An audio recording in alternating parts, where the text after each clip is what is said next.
So you may be telling yourself right now, Jackie, I know the Lord of the Rings Realms in Exile mod for Crusader Kings 3, and Jackie, I know the Dawnless Days mod for Total War Atilla. This is nothing new. However, what if I was to tell you there is a mod that combines the awesome Realms in Exile CK3 campaign with the glorious battles of the Dawnless Days mod for Total War Atilla? Yes, such a thing does indeed exist, and it is absolutely amazing. This is a dream come true for many of us strategy fans, and especially us Lord of the Rings fans. The mod in question is a sub-mod for the Crusader Wars mod that is currently being worked on. This is a mod that allows you to play out battles from Crusader Kings 3 in Total War Atilla using mods like 1212 AD, Anno Domini, and several others. There's even a sub-mod for the Fall of the Eagle CK3 mod. It's absolutely awesome and absolutely seamless as well. And at the end of this video, I'll show you exactly how to install it. It is super simple, and again, even if you have a bad computer, no need to worry. As long as you can run CK3 and as long as you can run Total War Atilla, you should be absolutely fine, because the amazing thing about Crusader Wars is when one is running, it goes ahead and completely nullifies the other, so no need to worry whatsoever there. So how exactly does this all work? Well, I will show you. So this is the Realms in Exile campaign map for Crusader Kings 3. It is absolutely amazing, and this is something that I need to definitely play more, because it is really impressive with what they've done here. I mean, just look at this as we move into Barad-dûr and Mordor. The atmosphere is amazing, and when you go over the Anduin into Minas Tirith, and it just looks beautiful. They've done such an impeccable job here. Really has been so much fun. But in this campaign, I have been playing as Saruman, and it's been a really fun adventure, because there's been so many awesome features. Like, we're exploring the Palantir looking for the One Ring, because there can only be one. We've been making decisions whether or not we've been kind of being corrupted by Sauron and his powers, promising me everything that I could ever want, and that has led me down roads where I can decide to tear up the gardens of Isengard to build industry, get legions of Mordor, perform dark rituals. It's honestly, yeah, just a really well put together mod, and something I highly recommend. But something that you guys are here to see is the actual functionality with battles and how it works. So the submodder has gone ahead and mapped every single unit here to the Dawnless Days and a bunch of other submods, which again I'll link to the end at the end of the video. So as you can see, this is a battle going on right now. We currently have 3,800 soldiers. They have 2,200. We're currently fighting the tribes of Dunland. I do also have some extra soldiers in my army, so I have some men-at-arms, and these are going to be represented a little bit differently to the normal levies. The levies are based up into the basic soldiers of the Dawnless Days mod. I think generally it's split between a handful of infantry, spears, and archers, and that's kind of how they do it, and they're all going to be low tier. Then we also have our men-at-arms. These are going to be the valuable soldiers and just so important. The difference between winning and losing a battle in this game is going to come down to your men-at-arms, because obviously, in Total War Atilla, these units are just absolutely incredible. So I've got some bowmen. These are going to be represented by some Uruk-hai archers that we have access to. And then we also have some Dunherd axe hunters. These are going to be represented by Dunland axe warriors, some really powerful warriors. And this will literally determine the battle. Like, these soldiers are going to be super strong, and the more of these I have, the more I'm going to be getting once we dive into a battle. We also have some Mordor auxiliary troops. We're going to be seeing these Orc warriors as well as the Orc rabble added into the battle as well in their very own units. And then I finally have some champions as well, and the more of these guys I have, the more of a larger elite veteran unit I'm going to be getting. These are going to be represented in battle by my White Hand Stormers. We also have a few options as well, and this is just the vanilla kind of Crusader War options, but you can basically set the scale as well. So obviously this is here for if you don't have the best computer. I'm running a 4090, and even still Attila does struggle in the larger battles. Made for future hardware, my ass. But yeah, you can basically set this all up, change it. It's really cool. Again, you can also set the size of specific units as well. If you feel like levy sizes should be dramatically bigger, but men-at-arms should be smaller, you can do that. And you can also set the difference between melee arms, cavalry, and range, so you can kind of balance it yourself. You can also, with the new Crusader Wars update, go ahead and change the actual, like, how you can control battles, whether it's just whenever you're commanding an army, whenever you and your marshal is, all your dynasty members, or all your characters. I like to do all your characters. Again, it's just kind of like I can then pick and choose whether or not I want to dive into of a battle, but being able to fight every battle is going to make some situations a little bit easier, but I like clicking all the characters. So once you've got that set up and you're happy with your setup, you can go ahead and click this button right here. And again, I'm not going to do a single cut so you guys can see exactly how smooth this is going to be. I'm going to click fight battle. Again, not going to be making a single cut whatsoever, and then what the game is going to be doing is it's going to automatically open up Total War Atilla from my Steam. It's going to tell me the mods I need from the mapping tool that I've got on from the vanilla kind of Crusader Wars launcher, which is again really easy to get. I'll show you exactly how to. You obviously make sure that you turn on all their mods, and I'll go ahead and show you guys this mod list when we do the install part. Click play. Again, not doing any single cuts whatsoever. Again, I just want to show you how seamless this battle actually is, how easy it is. Boom, right there. And then all we have to do is go ahead and click on the War of the Ring, click for battle right here, choose your difficulty. Again, if you're a newer player, you can go down to normal. If you're more of a veteran player, again, you can even go on legendary plus if you want to, and then dive in, and then boom, look at that. Their numbers and my numbers have been calculated from the ratio inside of Crusader Kings 3. They've gone ahead and given me my Dunherd Chosen. These are going to be my men-at-arms right here. The Orc Rabble. It was also giving me some Orc Pillagers for my levies. That's going to kind of make up a bit of it. Got some more of my Goblin Warriors. The other Orc unit right here, my Archer men-at-arms. We've also got, of course, my knightly units in these White Hand Stormers, and of course my general unit right here, which is made up of alerts. Again, Dawnless Days don't have all their generals in right now, so again, the more updates the Dawnless Days get, the more we're going to be getting right here. So obviously we've got alerts right here, because that's just the kind of the default vanilla general, but I'm sure once they add more generals to the Dawnless Days, which they're going to be doing, of course, as well, because they're closing in, getting closer and closer to their campaign release, you're going to be able to have more of these guys, all the specific characters. And that's what's actually really exciting with a mod like the Dawnless Days that is barreling towards their campaign release. They're adding in all these awesome features, which just work so well for a mod like this. I think their next update is going to involve a ton of extra character models, which is perfect for a character-driven campaign like the Realms and Exiles mod for CK3.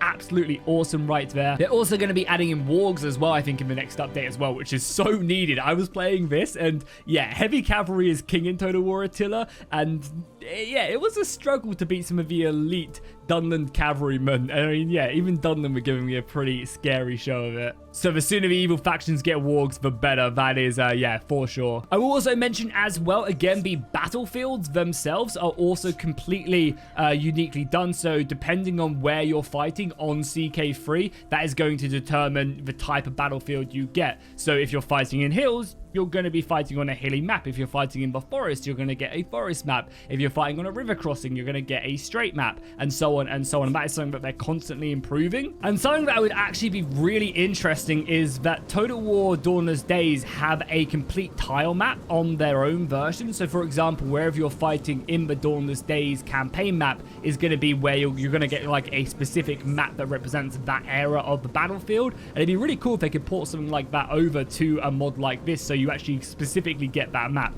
especially in the future update of the Crusader Wars when they actually add in siege maps. That's planned in the next update. You're getting these historic settlements like the Hornburg, Helm's Deep, obviously, Minas Tirith, and all the other amazing siege maps that they have in the Dawnless Days would be just absolutely incredible. So yeah, once you are done with the battle, and we will just concede defeat right here, I'm not sure if this should work fine. We should still take losses, but what's going to happen is, and again, I'm not going to make any cuts right here so you guys can see again how seamless it is.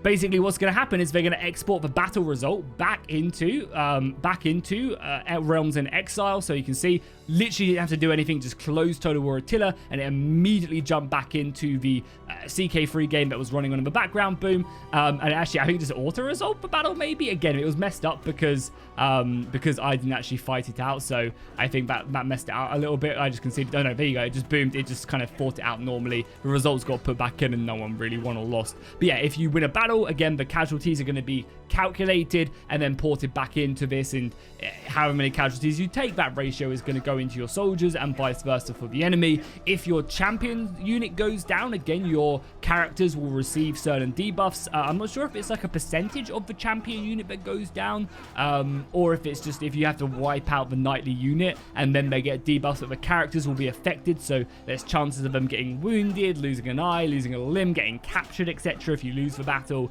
And same again for your general. If your general goes down, then that means that your character, whoever's leading the army, will also have a chance of receiving a debuff as well. So as you can see, this mod combination just is endless. How seamless it is, how well the ratios and the battles work out is absolutely awesome. And you're going to have to be taking that into account for sure. You can't just play this like a CK3 battle. You're going to have to consider doing something a little bit more serious. But now let's move over to the install guide. If you're heading off now, please do drop a like and a comment down below. I really do appreciate it. It helps get these videos out there to more people and goes a very long way. Consider subscribing to the channel. We are closing in on 220,000 subscribers. Of course, if you do want to see an actual campaign of this on the channel, then do let me know. I'd be more than happy to go ahead and show you guys some more content, maybe from some of the other factions, because as I said, I think every single faction is mapped to some extent. So you can play as Rohan, Gondor, you can play as the Woodland Realm, the Elves, even down here in the south as well, the Black Numenorians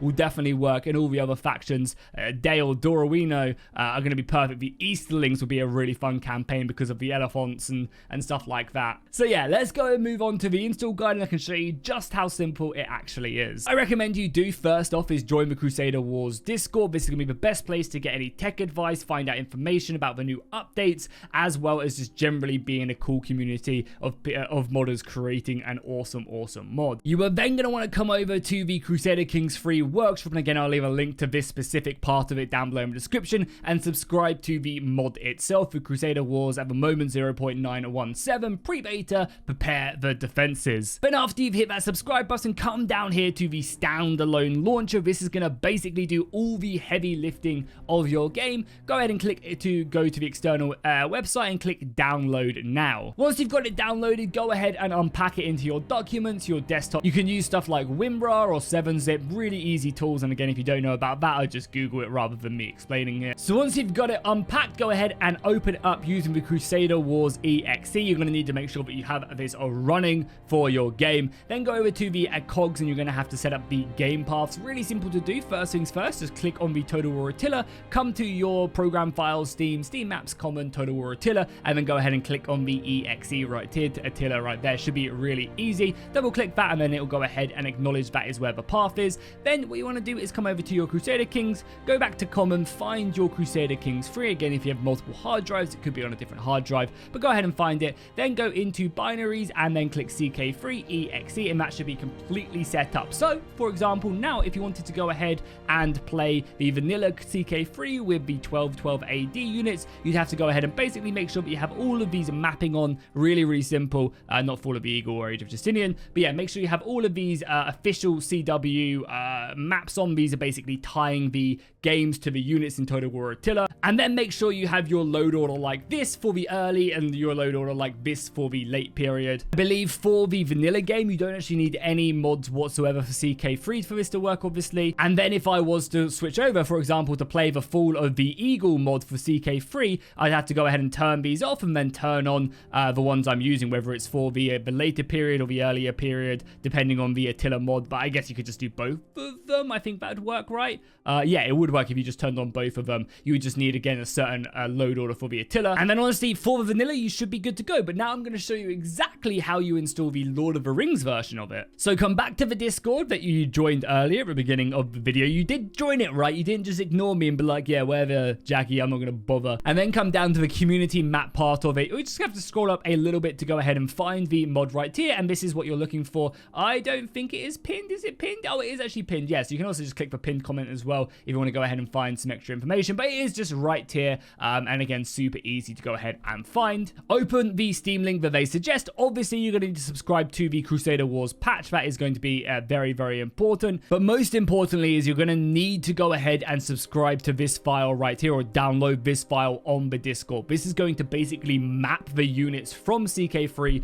to Total War Atilla, the Dawnless Days. Once you've got that downloaded, all you're going to have to do is drop the file into your Crusader Wars pre-beta, which you dropped into your documents or your desktop, wherever you put it. Go into mappers and then simply drop the file, this file right here, into there once it's downloaded. Obviously unpack it first and then drop the normal folder, and it should look something along this lines. Then once you've got that done, I highly recommend you go ahead and make sure that you get all the mods that are required to go ahead and load. For example, they have a nice little load order here. Boom, there you go. You just need basically this load order right there on all the mods, and again, they have them linked all here here, you can go ahead and mess around. So this is going to be the Total War Atilla mods you need when you load up a battle. Yeah, this is going to be the CK3 mod list that you're going to need, and this is the load order again. Really, really easy to find these. Just search them on the workshop. You should be subscribed to the bottom two already, so no need to worry there. Something I like to do personally before I start this as well, just to double check that you've got everything set up, I like to go ahead and create this playlist and just load it once. So what I'll do is I'll load this, get to the main menu, and then I'll close it, and then I'll come to the Crusader Wars. It's really important you go ahead and do it through Crusader Wars. This is going to basically be how both the games can run simultaneously or at the same time. Make sure you come over to these cogs, turn on and turn off all the other ones. So turn off all the other maps that you have on and just have the Realms in Exile Dawnless Days on. Boom, click ready to start, and there you go. It's literally that simple. It's super easy to go ahead and do, and again, I've had no issues. There's a few bugs here and there, but nothing crazy. Sometimes when you tab out in Total War Atilla, the game will shut down, so you need to make sure that you are constantly in Total War Atilla whilst you're playing it. You can't tab out, otherwise there will, the Crusader Wars launcher will be like, oh, okay, you're done. Okay, let's jump back into Realms and Exiles and import the data. And I think honestly, the only other problem that I've personally had is sometimes the map doesn't load when you load into Total War Atilla. It's going to be a C map, and all you have to do is basically close everything, close Attila, close the Crusader Wars launcher, reload the game, and just give it another go. And then after that, it seemingly worked perfectly fine. So you just have to kind of jimmy it in a little bit whilst they're fixing out these bugs, but absolutely amazing stuff. And yeah, enjoy. Let me know what you guys thought of this down below in the comments. If you stayed to the end of the video and found this install guide useful, be sure to drop a like and a comment down below. I really appreciate it. Again, the watch time is going to be kind of hurt because I've done this install guide, but I wanted to make sure that you guys could actually play it and just show you how simple it actually is. And I'll see you guys in the next one.